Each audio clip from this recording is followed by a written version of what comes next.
Mis amados hermanos, estudiantes del curso de Liderazgo 5 de la Iglesia Manantial de Vida Eterna, tengan muy buen inicio de semana, una semana llena de bendición y de victoria.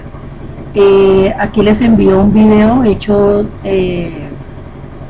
para explicarles y resumir y sacar una síntesis de los temas vistos hasta la clase de ayer, 7 de abril del 7 de abril, en la cual hablamos acerca de toda la historia de la iglesia o la eclesiología.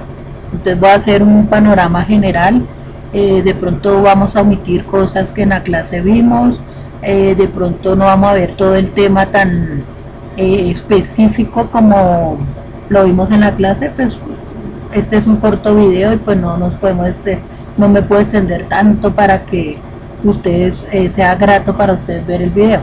Entonces vamos a empezar con la eclesiología o la historia de la iglesia. Recuerden que la historia de la iglesia abarca desde el año 33 después de Cristo hasta nuestros días.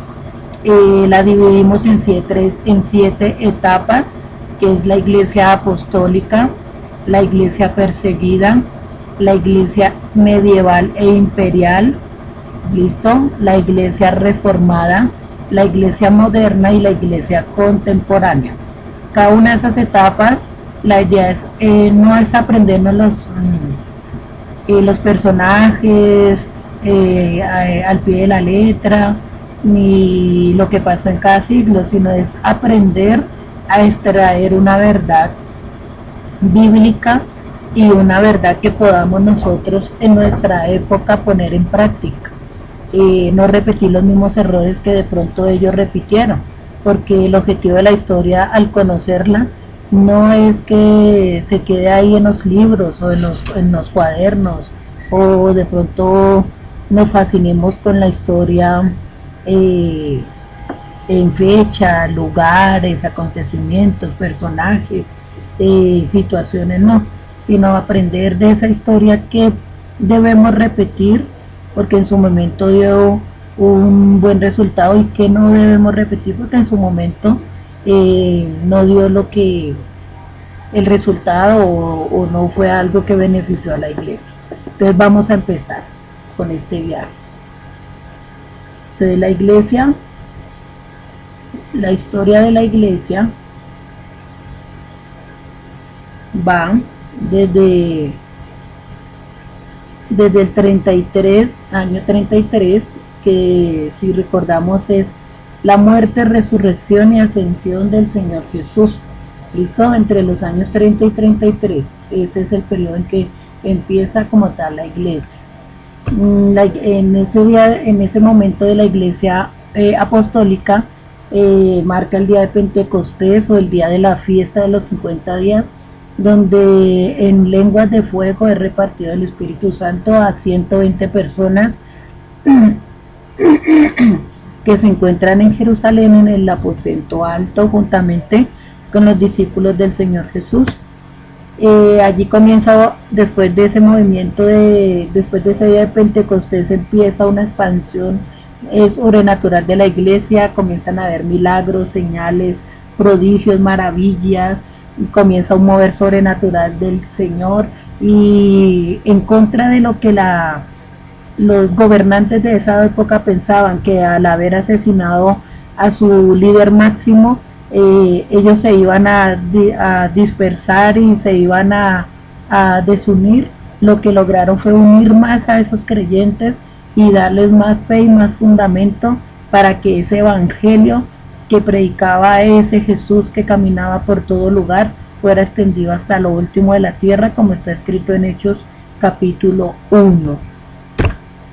Después de esto vemos la expansión, se hace el cumplimiento de lo dicho, de lo ordenado por el Señor Jesús. Hablamos de Esteban, el primer mártir de la iglesia, uno de los 7 diáconos. Hablamos de Felipe y el etíope, el primer relato de un bautismo hecho por una persona creyente. Hablamos sobre Pedro y Cornelio, donde a Pedro tiene una visión donde el Señor le dice que no llame inmundo a lo que él ya ha santificado y que vaya allí a hablarle a los gentiles de su palabra. También está la conversión de Saulo, quien después cambia su nombre a Pablo. Después comenzamos con una iglesia o con la fundación de las iglesias. Pablo se vuelve en un evangelizador, el número 1 que ha existido, y juntamente con sus compañeros de lucha comienza a hacer sus viajes a través de la antigua Asia. En estos años hay un conflicto, recordemos que estaban los judíos y estaban los gentiles, y pues estaban en la disputa si había que cumplir la ley a cabalidad o si esa ley, a través de la gracia derramada en la cruz del Calvario por nuestro Señor Jesucristo, quedaba anulada. Entonces ellos en el año 50, que es lo que nos relata Hechos capítulo 15, hablan del Concilio de Jerusalén, donde quedan 4 posturas o 4 fundamentos en los cuales la iglesia se debe fundamentar, que es no fornicar, no quebrantar la ley, no comer de ídolos y no circuncidarse. Entonces eso es lo importante del Concilio de Jerusalén. Después la iglesia comienza a expandirse y comienza con el segundo segundo viaje de Pablo, sigue con el tercer viaje de Pablo, cuarto viaje de Pablo. Se levanta en Roma un rey, un César que se llama Nerón. Es una persona que comienza a perseguir a los cristianos, y todo lo que pasa, física, la naturaleza o cualquier evento, Nerón le echa la culpa a los cristianos de hacerlo. Él es el causante de quemar la misma ciudad de Roma en su locura, y le echa la culpa a los cristianos para tener argumentos de poderlos asesinar. Sobre este año también, el año 70, antes del año 70 está, se cree que murió Pedro y murió Pablo. Recordemos que Pablo muere decapitado y Pedro muere crucificado con la cruz al revés. Los cristianos se levantan en revuelta contra Nerón y esa persecución que les está haciendo, y Nerón, para calmar los ánimos del pueblo de Israel, destruye lo que ellos más aman, que es su templo. Ese templo que Herodes en el año 70 antes de Cristo les había construido, y donde había pasado tantas cosas que no glorificaban al Señor. El Señor vuelve y permite que caiga ese templo por segunda vez, y los israelitas son dispersados o son llevados cautivos a diferentes partes por el miedo de la persecución. Después de ese tiempo sigue un tiempo de persecución judía y romana, donde se levanta otro emperador llamado Domiciano. Él sigue las mismas costumbres de Nerón, siguen asesinando cristianos, quemándolos vivos, echándolos a los leones, desterrándolos, decapitándolos, despellejándolos vivos. Es una época en que la fe está fuerte, pero es una fe que se demuestra, es una fe que no es solamente de palabras, es una fe que verdaderamente es una iglesia pura, una iglesia que verdaderamente es la que el Señor Jesús quiere llevarse cuando venga por nosotros. Es una iglesia sin mancha y sin arruga y fundamentada en sus principios y sus valores. Después de esto terminamos la iglesia apostólica con la muerte del apóstol Juan en la isla de Patmos sobre el año 100, escribiendo sus 3 cartas, primera, segunda y tercera de Juan, y su libro de Revelaciones o de Apocalipsis. Recordemos que en este tiempo de la iglesia apostólica es donde se escribe completamente todo el Nuevo Testamento.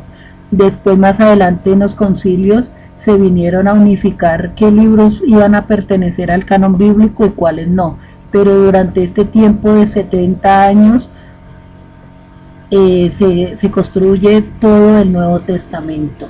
Con la muerte de Juan pasamos a la iglesia perseguida, una iglesia en la cual es purificada, es una iglesia santificada, es una iglesia que no es solamente de emociones, sino verdaderamente dar la vida por el evangelio. Se levantan diferentes césares o gobernantes, cada uno de los cuales con algo más severo, más cruel y más fuerte para los cristianos, pero ellos se mantienen sin importar nada de lo que les pueda pasar a ellos o a sus familias. En este periodo algo que es importante son las catatumbas. Las catatumbas son ciudades subterráneas donde los cristianos comenzaron a vivir. Allí fue donde se comenzaron a congregar, allí era donde ellos guardaban el día de reposo, allí era donde ellos se compartían las enseñanzas de Jesús y los escritos de los apóstoles, allí era donde se bautizaban, allí era una ciudad debajo de la misma ciudad y allí era donde ellos compartían su fe y todo el que quería conocer del Evangelio de Jesús iba a este lugar llamado las catatumbas en donde era compartida la fe por el Señor Jesús. Este tiempo es un tiempo de mucho derramamiento de sangre, de mucha muerte, de muchas cosas, y hacia el año 303 se crea un edicto de que todos los cristianos deben ser muertos o destruidos y deben ser entregados por los mismos romanos, por sus mismos compañeros, por sus mismas personas que pueden estar allí al lado de ellos. Se levanta un edicto sobre el año 311 y 313, que es el edicto de tolerancia o el edicto de Milán. Allá hablamos de Constantino. Como yo les decía en clase, Constantino descubre que su esposa, sus hijos y su mamá son cristianos. Y pues al levantarse ese edicto contra los cristianos, él va contra su propia... Hay un conflicto ahí de intereses entre él y su familia. Él no puede asesinar a su mamá, a su esposa, a sus hijos, pero tiene que hacerlo porque ellos son cristianos. Entonces él crea un pacto de tolerancia donde da libertad de cultos, donde se termina la persecución de cristianos, donde es una época donde ellos hay libertad, como la respuesta de Dios durante 200 años de muerte, de persecución. Pero nosotros los cristianos no lo aprovechamos y nos dejamos llevar por otros intereses, y en vez de hacer una iglesia o volver a la iglesia que el Señor Jesús constituyó, volvemos nuevamente a caer en cosas que el Señor no quiere. De allí viene la iglesia imperial. Esa iglesia comienza con el edicto de tolerancia. Allí se levanta Constantino, el cual a través del símbolo de la cruz comienza a conquistar y comienza a unificar las diferentes creencias religiosas del momento, creando la religión católica como la única religión del Imperio Romano. Allí también se establece en el año 324 el domingo como día de reposo. En el concilio de Nicea es donde comenzamos a ver cómo ellos comienzan a crear o comienzan a formar el canon bíblico, porque hay muchos libros, hay muchas teorías, muchas doctrinas. Allí comienza el gnosticismo, allí comienza el montanismo, allí comienza nuevamente a coger fuerza el helenismo, con las ideas de Platón, de Sócrates. Allí comienza a haber muchas cosas dentro de los mismos cristianos que no habían sido testigos de lo que los apóstoles y el Señor Jesús había dejado. Entonces hay necesario ese concilio para unificar. También allí está prohibido el paganismo. Para ellos, ¿qué es el paganismo? El paganismo es todo lo que no sea conforme a la Iglesia Católica, que recordemos que es la religión oficial del imperio. Este tiempo termina de la Iglesia con la caída de Roma. Ellos se dividen y son atacados por los bárbaros, y al occidente por los bárbaros, al oriente por los francos, y el imperio se divide. Y así termina la iglesia imperial. La iglesia medieval es un año oscuro de la iglesia, en el cual comienza desde la caída de Roma. Allí comienzan a crearse grupos religiosos en el nombre de Jesús y de la ley, para tener sus propios intereses, como los benedictinos. El primer papa es nombrado, que es Gregorio I. Allí es donde al ver los israelitas o los pueblos dispersos de Israel que no había una consolidación en la religión, se crea el Islam. y allá aparece Mahoma como un libertador de esa opresión de Roma y de sus leyes y de todas las cosas que ellos comenzaron a profesar como ciertas y que no iban conforme a la palabra. Como veíamos en la clase, promulgan a María como Madre de Dios, promulgan que la sustanciación, recuerde que allí también mencionamos acerca de que Jesús no era humano ni divino, que él existió, que no existió. Entonces allí aparece el Islam con base o con excusa de todo esto, y el Islam inicialmente era bueno, porque encima Mahoma lo que quería era como volver a la Torah y a la ley, pero pues en el camino se desvió. En ese mismo año también está en la unión de poderes la Iglesia y el Estado, donde el Papa es mayor que el rey. Entonces allí comienzan los papas a elegir reyes, perdón, y emperadores en Occidente, porque el Oriente, el Islam lo invade y ellos se vuelven musulmanes. Desde ese año ya aparece el musulmán. También vemos en esta iglesia la guerra entre Gregorio VII y Enrique IV. Esos son dos papas, uno de Oriente y otro de Occidente, y allí hay algo en el año 1075 que se llama el Cisma de Oriente, que es la división de la Iglesia Católica entre la Iglesia Ortodoxa y la Iglesia Católica. Allí aparece la Iglesia Ortodoxa. En la Iglesia Católica el principal personaje o el que gobierna se llama Papa, y en la Iglesia Ortodoxa el principal sacerdote o el jerarca más alto se llama el imán. Aparece Enrique IV, el cual proclama un nuevo papa. ¿Listo? Esos papas, recuerde que son nombrados por dinero, son nombrados por intereses políticos, son nombrados por intereses de tierras, de plata. No son papas que verdaderamente busquen a Dios y su presencia, sino son personas que por intereses políticos y sociales y económicos son nombrados. Allí comienzan las cruzadas, en donde se matan en el nombre del Señor. Es una guerra entre Oriente y Occidente, como yo les decía en clase, por la reconquista de la tierra de Israel. Recuerde que la tierra de Israel, el occidente queda de Roma hacia Europa y el oriente queda de Roma hacia la tierra prometida, lo que es Asia y Palestina. Entonces ellos tenían en Roma su poder eclesiástico, pero no tenían la ciudad santa, y en Occidente tenían la ciudad santa, pero no tenían el poderío religioso.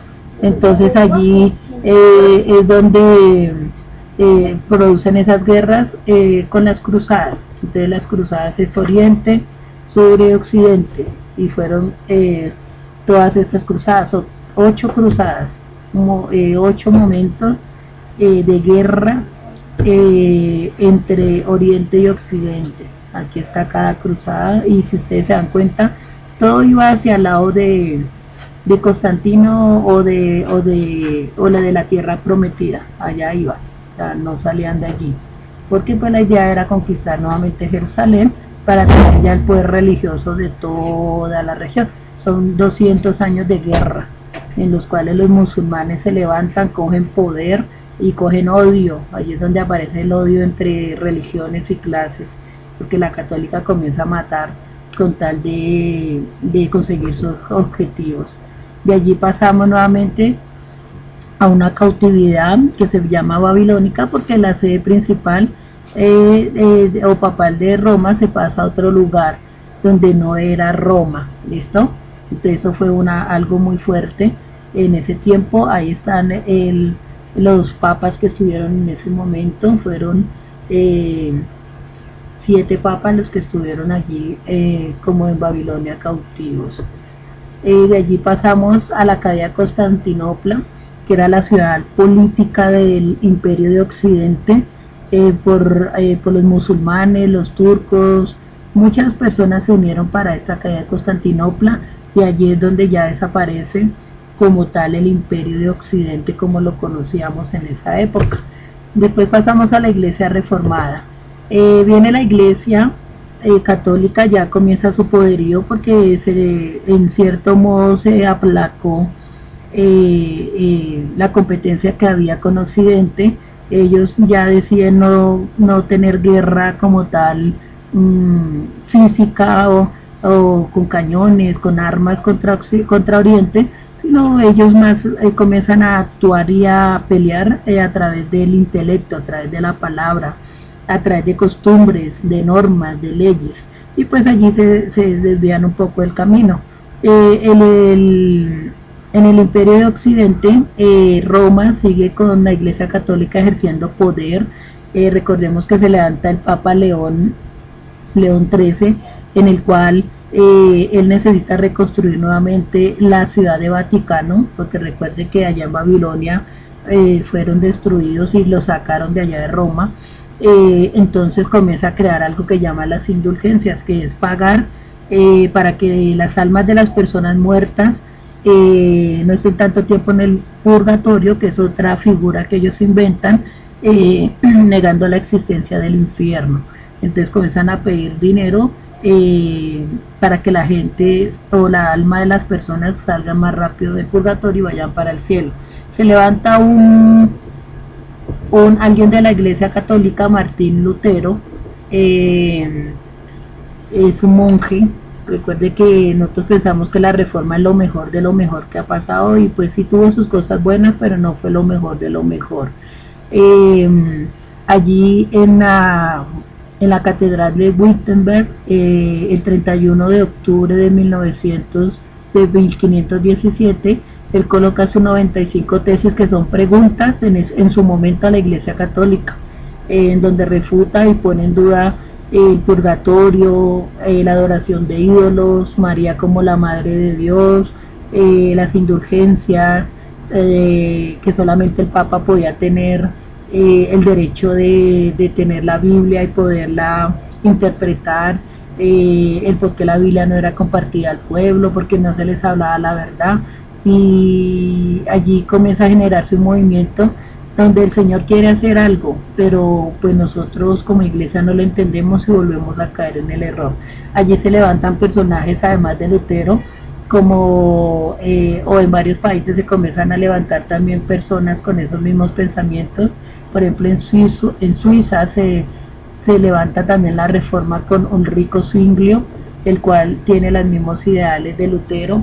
En 1520, 3 años después de él poner sus 95 tesis, la Iglesia Católica lo invita a que se retracte, o si no va a sufrir las consecuencias. Entonces en 1520 es la excomunión de Lutero de la Iglesia Católica. Eso era como una maldición echada directamente por el Papa, el cual no solamente maldecía a la persona, sino a su descendencia, y todo lo que tenía era una maldición papal para alguien, y eso era lo más fuerte o lo más duro en esa época. Lutero comienza a debatir sus leyes, ya él comienza ya siendo católico, pero comienza a hacer sus leyes, y es citado a varias asambleas o reuniones donde se reúnen cardenales, el Papa y mucha gente a debatir lo que él piensa, y una de esas es la Dieta de Worms. Después de esa época viene la Guerra de los 30 años. Se levanta mucha gente, como veamos en ese momento, Calvino, se levanta Zwinglio, se levanta muchas personas con los mismos ideales de Lutero, pero pues no logramos hacer la división, o no lograron en su momento santificar la doctrina de los apóstoles y del Señor Jesús a través de la palabra. Entonces se expandió la palabra, pero no se cumplió el objetivo como tal. Ahí después de esa guerra de los 30 años que viene, o en qué consistía, en que Europa por pelea de territorio comienzan a pelear, duran 30 años peleando, y para conformar la paz o tener paz, ellos se dividen Europa, así como muestra el mapa, en esos reinos, porque pues el reino, recuerde que el imperio de Occidente y Oriente se desboronan, entonces queda todo ahí como dividido, y pues eso es muy parecido a lo que existe ahorita. Después de esto vamos con la iglesia moderna, que va desde el año 1648 más o menos hasta el año 1900. ¿Listo? Entonces en ese año es un año de gran revolución a nivel industrial, a nivel político, a nivel de pensamiento. Se levantan movimientos los cuales no van a ayudar mucho a la iglesia, y la iglesia en sí en ese tiempo no le interesa como llevar a la gente a la verdad. Siguen en su proceso de hacer alianzas político-religiosas, y lo que les interesa es tener poder. Entonces allí se levanta la revolución industrial, allí se levanta la independencia de los Estados Unidos de América, después de las peleas que ellos comienzan a sufrir desde el momento que llegan los primeros colonizadores. Y algo que tienen ellos bueno es que se fundamentan en la palabra del Señor, pues porque vienen del mover o de la división de los protestantes. Allí llega a Inglaterra, y los ingleses son los que en sí conquistan Estados Unidos. Ellos comienzan con una base bíblica a su estado. Allí viene un periodo que le hizo mucho daño a la humanidad, y aún tenemos las consecuencias, que es la Ilustración, donde predomina el pensamiento y la lógica en todo. Entonces todo lo que no podamos ponerle lógica, todo lo que no podamos describirlo, todo lo que no podamos explicar, no existe, y allí dejamos a Dios en un segundo plano.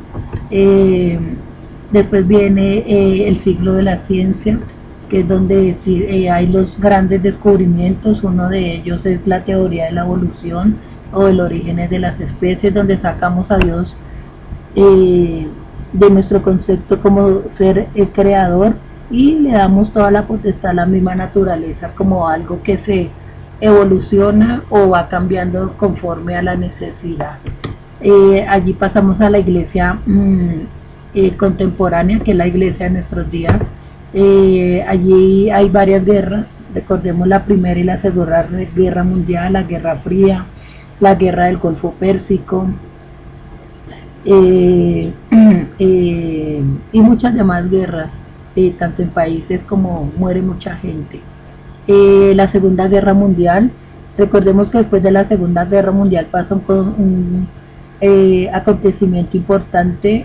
Se proclama o se reconoce Israel después de casi 20 siglos después, porque recuerde que en el año 70 después de Cristo ellos son nuevamente sacados de su tierra al destruirse el templo por los romanos, y hasta el año 1946-1947 vuelven ellos nuevamente a retomar la Palestina, que es la tierra que ellos reclaman como heredad, históricamente hablando, como propiedad de ellos. Entonces es algo que pasa bueno después de la Segunda Guerra Mundial. Surge algo que se llama en estos tiempos, en nuestra iglesia contemporánea, la teología liberal, en donde predomina más el conocimiento, predomina más de que nosotros somos salvos por gracia, y se mete esa falsa doctrina, y esa doctrina que nos ha dado muchas vueltas y nos ha hecho vivir un evangelio muy superficial, que se llama la teoría de la salvación por gracia, y gracia lo relacionamos a lo que es gratis. Entonces, como no nos cuesta, podemos hacer, deshacer, y como el Señor Jesús ya pagó por nosotros en la cruz, por su sangre derramada, no pasa nada, porque ya Él pagó por nuestros pecados. Esta es una época del evangelismo, donde se levantan grandes predicadores de la palabra. Recordemos Gigi Ávila, Billy Graham, Benny Hinn, bueno, y más, no tengo ahorita en la mente, pero más. Y el evangelio se comienza a través de la tecnología a difundir por todo el mundo. También allí está el fundamentalismo. Entonces hay unos, como vimos antes, muy relajados, como que Cristo pagó por mí y ya no hay problema. Y también se crea el fundamentalismo, que son ya personas que son muy estrictas en la ley. Entonces se rigen volvemos a las costumbres, o ese fundamentalismo quiere volver a las costumbres y a las raíces del Antiguo Testamento, donde todo es, nadie es salvo, todo el mundo es echado al infierno porque nadie puede cumplir la ley, se debe cumplir ciertos días como requisito, y todas las fiestas y costumbres de Israel ellos lo quieren hacer. Hay otro movimiento que se crea, que es la neo-ortodoxia. Entonces la neo-ortodoxia quiere decir unir unir los pentecostales con los ortodoxos. Recuerde que los ortodoxos se crean por allá, antes de las cruzadas con Mahoma, o con el imperio de Occidente, antes del año 1000 después de Cristo. Entonces estos vienen a decir, no, lo importante no es tanto fundamentarse en la palabra, ni ser tan relajados, sino tenemos que cumplir lo que nuestro creador fundamentó. Entonces debemos basarnos en el libro sagrado de ellos. Y la Biblia no es importante, la Biblia como que pasa a un segundo plano. Entonces ojo, porque nosotros como iglesia podemos estar en alguna de las tres, estar muy relajados, estar muy metidos en la palabra y tratar de cumplir lo que dice ahí, aunque hay cosas que para nuestro momento no son realizables, o estar en un término ahí como volver a las costumbres dejando la palabra. Así llegamos a la búsqueda de las respuestas, que hay muchas religiones y el hombre que en sí está buscando buscar una solución, está buscando una respuesta, está buscando satisfacer su necesidad, pero no conforme a lo que el Señor Jesús dejó establecido, sino conforme a sus propios deseos, a sus propios pensamientos, a sus propias maquinaciones. Y eso le ha hecho un daño muy grande a la iglesia, porque lo que yo les decía en la clase, muchachos, nos hemos vuelto una iglesia de emociones, nos hemos vuelto una iglesia de vivencias, nos hemos vuelto una iglesia de que uno solo es el que tiene la interpretación de la palabra y los demás ya nos conformamos con eso y no queremos buscarlo, no queremos ir más allá, no queremos profundizar. Y es algo que si no nos ponemos pilas, el Señor tendrá que hacer algo, como a través de la historia de la iglesia que les he mostrado, Él ha hecho para despertarnos y ponernos ese amor por su palabra, por la oración, por el ayuno y por todo lo que Él quiere que nosotros hagamos para Él. Entonces, muchachos, este es un resumen. Quería hacer el video corto, pero pues me entenderán que es toda la historia de la iglesia resumida. La idea es que esto lo pasemos a los compañeros que no pudieron ir en alguna de las clases, para que tengan un concepto o una idea de lo que vimos en las clases de eclesiología. Les amo en el amor de Cristo, y voy a tratar de hacer estos videos cada 8 días, resumiendo las clases, más cortico. Este quedó un poco largo, pues por lo que es toda la historia de la iglesia. Que el Señor les siga bendiciendo, los amo en el amor de Cristo, y estamos hablando atrás de esta semana y en las clases. Dios me les bendiga.